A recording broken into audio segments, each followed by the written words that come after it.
A chance of storms this weekend could bring much-needed relief from the heat to Phoenix area residents, and Ukrainian forces say they have liberated a key village in southern Ukraine. Good morning, I'm Corva Coleman from NPR News, and here are today's top stories. Excessive heat is smothering about 180 million people in the U.S. from the southwest to the northeast. It could reach 113 degrees today in Phoenix. Tom Frieders of the National Weather Service says the city is setting heat records. That continues with temperatures continuing to be forecast to be above 110 into the first half of the weekend. We do have increased risk of thunderstorms as we progress through the weekend and early next week. Those storms could lower the Phoenix temperature below 110 degrees for the first time in about a month. President Biden is poised to sign an executive order today that changes part of the U.S. military justice system. The prosecution of serious military crimes will now be transferred to independent military attorneys. That includes the handling of sexual assault cases. The prosecution decisions will be taken away from victims' commanders. The White House says the changes are part of a bipartisan military justice reform effort to better protect victims. The 114th National Convention of the NAACP opens today in Boston.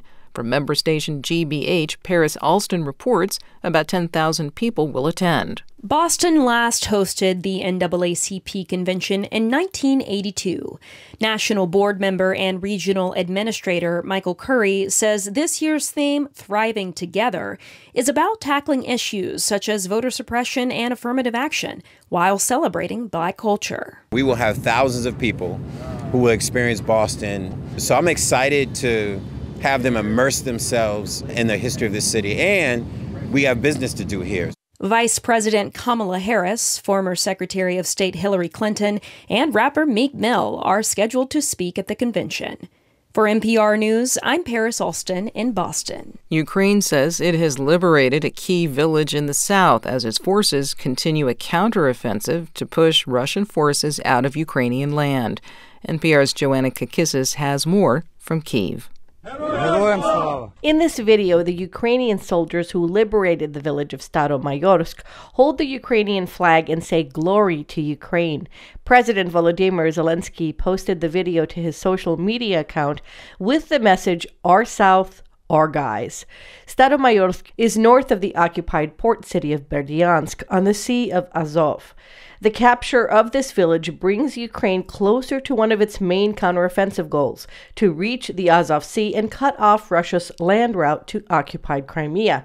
That would make it very difficult for Russia to resupply its troops. But Russia has heavily fortified positions in the south, and Ukrainian officials say they don't expect quick progress. Joanna Kakissis, NPR News, Kyiv. You're listening to NPR News from Washington.